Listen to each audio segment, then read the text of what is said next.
Ma'am, prelims examination ఇంకొక 20 డేస్లో వచ్చింది. ఈ ఎగ్జామినేషన్లో మనం ది బెస్ట్ రిజల్ట్స్ ఇవ్వాలంటే ఇప్పుడు మనం స్మార్ట్ వర్క్ చేయాలి. అయితే ఈ టైంలో ఆస్పిరెంట్స్ యొక్క మైండ్ సెట్ ఎలా ఉంటుంది, వాళ్ళు ఈ మానసిక స్థితి అనేది ఈ పర్టికులర్ టైంలో ఎలా ఉంటుంది, దాన్ని వాళ్ళు ఎలా కంట్రోల్ చేసుకోవాలి, బెస్ట్ అవుట్పుట్ ఇవ్వాలంటే వాళ్ళు ఎలా ఉండాలి? ఎగ్జామ్ 20 డేస్కి వచ్చిన తరుణంలో కొత్తగా అన్నీ చదివేసేయాలని చెప్పి కొత్త కొత్త సబ్జెక్టులు చదవటం, కొత్త కొత్త టాపిక్లు చదవటం మొదలెట్టకూడదు. ఏదైతే టాపిక్స్ మొత్తం కవర్ చేశారో రివిజన్కి ప్రాధాన్యం ఇవ్వాలి. దాంతోపాటు రోజు ఖచ్చితంగా ఒక మాక్ పేపర్, ఒక మోడల్ పేపరు ఎగ్జామ్ టైంలో కూర్చుని రాయాలి. చాలామంది స్టూడెంట్స్ ఎగ్జామ్ ముందు స్ట్రెస్ తీసేసుకుని నైట్ మొత్తం చదివేస్తారు, పగలు నిద్రపోతూ ఉంటారు. మన మైండ్ ఎగ్జామ్ టైంలో చురుకుగా పనిచేయాలంటే ఈ నెక్స్ట్ 15-20 డేస్ ఆ టైంలో మనం మెలకు నుండి మన బ్రెయిన్ షార్ప్ చేసుకోవాలి. వీలైతే అదే టైంలో మనం మాక్ ఎగ్జామ్ ఇప్పుడు రాయాలన్నమాట. ప్రతిరోజు మనకి civil services preliminary exam morning 9:30 to 11:30, afternoon 2:30 to 4:30 జరుగుద్ది. ఈ టైంలో ఒక ప్రాక్టీస్ పేపర్ పెట్టుకుని కూర్చుని ప్రాక్టీస్ చేస్తే టైం మేనేజ్మెంట్ ప్రాక్టీస్ చేయటం చాలా మంచిది ఈ టైంలో. అదే టైంలో ఒక టైం షెడ్యూల్లో మన మైండ్ క్లాక్ని సెట్ చేసుకుంటే ఆ టైం షెడ్యూల్లో రోజు కూడా చురుగ్గా మన బ్రెయిన్ పనిచేస్తాయి. చాలామంది ఎగ్జామ్ ముందు రోజు నిద్రపోకుండా చాలా డ్రౌజీగా ఎగ్జామ్కి వెళ్తారు. దీనివల్లే ప్రిలిమ్స్లో ఒక్కోసారి ఫెయిల్ అవుతుంటారనమాట. సో కాబట్టి ఈ మైండ్ సెట్ చేసుకోవాలి అంటే ఈరోజు నుంచి ఆటో సజెషన్ అనే ఒక టెక్నిక్ ఉంది. రోజు నైట్ పడుకునేటప్పుడు పొద్దున్న నిద్ర లేవగానే మనం కొంచెం మెలకుతో రాగానే నేను చాలా పాజిటివ్గా ఉన్నాను, నేను చాలా స్ట్రాంగ్గా ఉన్నాను, నేను ఎగ్జామ్ బాగా రాస్తాను, నా బ్రెయిన్ స్పాంటేనిటీ బాగా పనిచేస్తుంది అనుకుంటూ వాళ్ళకు వాళ్ళు సజెషన్స్ ఇచ్చుకుంటూ ఉంటే కనుక ఆటోమేటిక్గా ఎగ్జామ్ రోజు మైండ్ సెట్ బాగుంటుంది. అలా ప్రాక్టీస్ చేయకుండా సడన్గా ఎగ్జామ్ ముందు రోజు వచ్చేసరికి ఏదో అయిపోతుందనే ఫీలింగ్ రాకుండా ఇప్పటి నుంచి వాళ్ళ మైండ్ని ట్యూనప్ చేసుకోవాలి. మ్యామ్, ఈ 20 డేస్ టైంలో వీలైనంత ఎక్కువ రివిజన్ చేసుకోవాలంటే సబ్జెక్ట్ వైజ్గా ఏ టాపిక్స్ నుంచి, అంటే ఇంపార్టెంట్ టాపిక్స్ ఈ ఇయర్కి సంబంధించి ఎక్స్పెక్టెడ్ టాపిక్స్ ఏంటి అనేది ఇప్పుడు ఒకసారి మీరు చెప్తారా? Like will go with subject, ముందు పాలిటీ. ఇప్పుడు సిలబస్ మొత్తం చూసుకుంటే ప్రతి టాపిక్ అన్ని రివిజన్ చేసే టైం సరిపోదు 20 రోజుల్లో. కాబట్టి ప్రతి టాపిక్ సంబంధించి important topics, important areas revision చేసుకోవడం మంచిది. అంటే ఎవ్రీ సబ్జెక్ట్కి ఒక 2 డేస్ టైం పెట్టుకుని పాలిటీకి 2 డేస్, హిస్టరీకి 2 డేస్ ఇలా. సో ఈ సంవత్సరం మనం చూస్తే పాలిటీ తీసుకుందాం, పాలిటీ, ఇంటర్నేషనల్ రిలేషన్స్ ఇలాంటివి తీసుకుంటే ఎక్కువగా న్యూస్లో వచ్చింది 10th schedule, anti defection law, money bill, కొత్తగా కాన్స్టిట్యూషన్ అమెండ్ చేసి బీసీలకు ఒక కమిషన్ పెట్టారు, ఓబీసీ కమిషన్. లాస్ట్ 1.5 ఇయర్ నుంచి వచ్చిన సుప్రీంకోర్టు జడ్జిమెంట్స్, తర్వాత అఫీషియల్ లాంగ్వేజ్, కాన్స్టిట్యూషన్లో ఉన్న ఆర్టికల్స్ అఫీషియల్ లాంగ్వేజ్ అంటే ఏంటి, తర్వాత షెడ్యూల్ క్యాస్ట్, షెడ్యూల్ ట్రైబ్స్ సంబంధించి కాన్స్టిట్యూషనల్ ప్రొవిజన్స్. అండ్ మనందరం తెలుసు పంచాయత్స్, మున్సిపాలిటీస్ ఎగ్జామ్ చాలా ఇంపార్టెంట్ అని స్పెసిఫిక్గా లోకల్ సెల్ఫ్ గవర్నమెంట్ సిలబస్లో మెన్షన్ చేస్తుంది. కాబట్టి పంచాయత్స్, మున్సిపాలిటీస్ మీద ఉన్న కాన్స్టిట్యూషనల్ ప్రొవిజన్స్, ఫ్యాక్చువల్ డేటా బాగా గుర్తుపెట్టుకోవాలి. తర్వాత ఇయర్ కొంచెం లేబర్ రిఫార్మ్స్ బాగా న్యూస్లోకి వచ్చాయి. ముఖ్యంగా 44 లేబర్ చట్టాలన్నీ తీసుకొచ్చి 4 కోడ్స్ చేశారండి, లేబర్ కోడ్స్ అని చెప్పి. ఆ లేబర్ కోడ్స్ మీద కూడా క్వశ్చన్స్ రావచ్చు. అంటే మీ అందరికి తెలుసు కదా, కోడ్ అంటే ఒక గ్రూప్ ఆఫ్ లాస్ కంపైల్ చేసి పెడితే దానికి కోడ్ అంటారు, లేబర్ కోడ్స్ అనమాట. తర్వాత ప్రతి సంవత్సరం రెగ్యులర్గా ఎక్స్పెక్టెడ్ క్వశ్చన్ పార్లమెంటరీ టర్మినాలజీ, అంటే 0 అవర్ అంటే ఏంటి, క్వశ్చన్ అవర్ అంటే ఏంటి, లేమ్ డక్ సెషన్ అంటే ఏంటి, ఇలా క్రాసింగ్ ద ఫ్లోర్ అంటే ఏంటి, ఇలాంటి టర్మినాలజీ ఉంటుంది. తర్వాత రెగ్యులర్గా ఇంకొక ప్యాటర్న్ ఉంది పాలిటీలో, పార్లమెంటరీ కమిటీస్, ముఖ్యంగా public accounts committee, committee and public undertakings, తర్వాత మన ఎస్టిమేట్స్ కమిటీ, ఇవన్నీ ఇంపార్టెంట్ అనమాట. అండ్ న్యూస్లో ఉన్న కాన్స్టిట్యూషనల్ బాడీస్, ఉదాహరణకి స్టేట్ ఎలక్షన్ కమిషన్, ఆంధ్రప్రదేశ్లో ఎన్నికల కమిషన్ తీసేసి మళ్ళీ పెట్టడం, ఇదంతా జరిగింది కదా, స్టేట్ ఎలక్షన్ కమిషన్. తర్వాత comptroller and auditor general, constitutional bodies ఉంటాయి కదా, యూపీఎస్సీ, ఎలక్షన్ కమిషన్. అండ్ ఈ సంవత్సరం ఇంపార్టెంట్ న్యూస్లో ఉన్న ఆర్టికల్స్, కాన్స్టిట్యూషనల్ ఆర్టికల్స్ మనం చూస్తే ఆర్టికల్ 163 గవర్నర్కి ఉన్న డిస్క్రిషనరీ పవర్స్ ఏంటి. మొన్న చాలా సందర్భాల్లో రాజస్థాన్లో కూడా ఆర్టికల్ 163 న్యూస్లోకి వచ్చిందనమాట, గవర్నర్కి ఉన్న విచక్షణ అధికారాలు ఏంటి దీనిలో అని చెప్పి.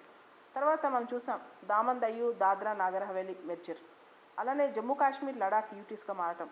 సో ఈ సంవత్సరం యూనియన్ టెరిటరీస్ మీద కూడా క్వశ్చన్ రావచ్చు. తర్వాత ఒక ప్యాటర్న్ గమనిస్తే మన కాన్స్టిట్యూషన్లో ఫండమెంటల్ రైట్స్ లిమిటేషన్స్ అడగవచ్చు. ఉదాహరణకి ఫ్రీడమ్ ఆఫ్ స్పీచ్ ఉంది, దానికి ఉన్న పరిమితులు ఏంటి. అలానే డైరెక్టివ్ ప్రిన్సిపల్స్లో ఆర్టికల్ 44 నుంచి 51 వరకు బట్టి కొట్టేసేయాలి. ఉదాహరణకి ఇండియా ఈ మధ్య సంజీవని హైడ్రాక్సిక్లోరోక్విన్ అందరికీ పంపించింది. సో ఆర్టికల్ 51 ప్రకారం ఇండియా ఒక ఆబ్లిగేషన్ ఉంది డిపిఎస్పీస్లో to maintain international peace and security అని చెప్పి. ఇవన్నీ కూడా మనం గుర్తుపెట్టుకోవాలి. దాంతోపాటు ఆర్టికల్ 102 to 110 102 నుంచి 110 వరకు గుర్తుపెట్టుకోవాలి.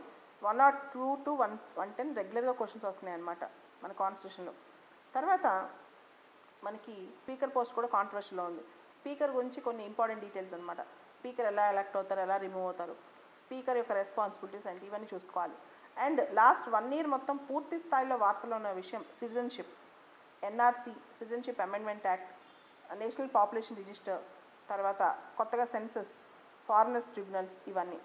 అండ్ ప్రశాంత్ భూషణ్ ఈ సంఘటనలన్నీ చూసావు కాబట్టి మనం కంటెంప్ట్ ఆఫ్ కోర్ట్ యాక్ట్ 1971, అసలు కంటెంప్ట్ ఆఫ్ కోర్ట్ అంటే ఏంటి, article 129, article 215, Supreme Court and high courts ఇవన్నీ చూసుకోవాలి. తర్వాత ఆర్టికల్ 14, 15, 16 ఈ మధ్య లాస్ట్ 1 year నుంచి రిజర్వేషన్ అంశాలు చాలా న్యూస్లో ఉన్నాయి.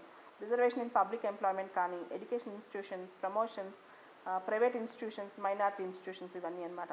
సో రిజర్వేషన్ సంబంధించిన అంశాలు ముఖ్యంగా ఆర్టికల్స్ చూసుకోవాలి. తర్వాత reservation is not a fundamental right అని చెప్పి మన సుప్రీంకోర్టు జడ్జిమెంట్ ఇచ్చింది. అదేవిధంగా మరాఠా రిజర్వేషన్స్ని కూడా స్టే ఇచ్చిందనమాట కోర్టు. సో ఇవన్నీ కూడా చూసుకోవాలి ఒకసారి. దాంతోపాటు ఈ మధ్యకాలం లాస్ట్ 2 years 3 years నుంచి వచ్చిన కాన్స్టిట్యూషనల్ అమెండ్మెంట్స్, వీలైతే 99th కాన్స్టిట్యూషనల్ అమెండ్మెంట్ నుంచి 104th కాన్స్టిట్యూషనల్ అమెండ్మెంట్ యాక్ట్ వరకు చూసుకోవాలి. 99th amendment act, NJAC, national judicial appointments commission, తర్వాత 100th constitutional amendment, India Bangladesh exchange of enclaves, 101 constitutional amendment, GST, 102 constitutional amendment, national commission for backward classes, 103rd constitutional amendment, economically weaker సెక్షన్స్కి reservations, 104th constitutional amendment, extension of reservations for schedule caste and schedule tribes, ఇవన్నీ కూడా చూసుకోవాలన్నమాట. తర్వాత మనం చూస్తే నాగాల్యాండ్లో Nagas issue కానీ, త్రిపురలో Bru tribes, Bruce అన్న రియాంగ్స్ అన్న ఒకటే అనమాట వాళ్ళు. తర్వాత కొత్తగా వచ్చిన చట్టాలు లాస్ట్ 2 years నుంచి అమెండ్మెంట్స్ కానీ చట్టాలు కానీ, ఉదాహరణకి fugitive economic offenders act, transgender persons act, consumer protection కొత్త చట్టం, ఇలా చాలా చట్టాలు వచ్చేసినాయి. And government policies last 1.5 year నుంచి వచ్చిన గవర్నమెంట్ పాలసీస్ ఇవన్నీ చూసుకోవాలి. తర్వాత క్యాబినెట్ కమిటీస్ చాలా ఇంపార్టెంట్ ఇయర్ పాలిటీలో. 2 కొత్త క్యాబినెట్ కమిటీస్ వచ్చినాయి అనమాట. ఒకటి cabinet committee on investment and growth, cabinet committee on skill development and employment. ఈ 2 కొత్త క్యాబినెట్ కమిటీస్ కూడా వచ్చినాయి. మీరందరూ లిస్ట్ వేసేసుకుని క్యాబినెట్ కమిటీస్ మీద వాటి చైర్మన్స్ ఎవరు అవన్నీ కూడా చూసుకోవాలన్నమాట. తర్వాత national medical commission, law commission of India, first Lokpal appoint అవ్వడం వల్ల లోక్పాల్ చట్టం ఒకసారి రివిజన్ చేసుకోవటం. అండ్ ఈ సంవత్సరం ఇంకా ఇంపార్టెంట్గా central state financial relations, central state legislative రిలేషన్స్లో కూడా అడ్మినిస్ట్రేటివ్ రిలేషన్స్లో కూడా కొన్ని ఆర్టికల్స్ ఇంపార్టెంట్. ఉదాహరణకి రెస్టిజరీ పవర్స్ ఉన్నాయి ఆర్టికల్ 248, దాంతోపాటు డాక్ట్రిన్ ఆఫ్ రిపగ్నెన్సీ ఉంది ఆర్టికల్ 254. తర్వాత అడ్మినిస్ట్రేటివ్ రిలేషన్స్లో interstate river water disputes article 262, తర్వాత ఇంటర్స్టేట్ కౌన్సిల్ ఆర్టికల్ 263, ఇవి కూడా డీటెయిల్గా చూసుకోవాలన్నమాట.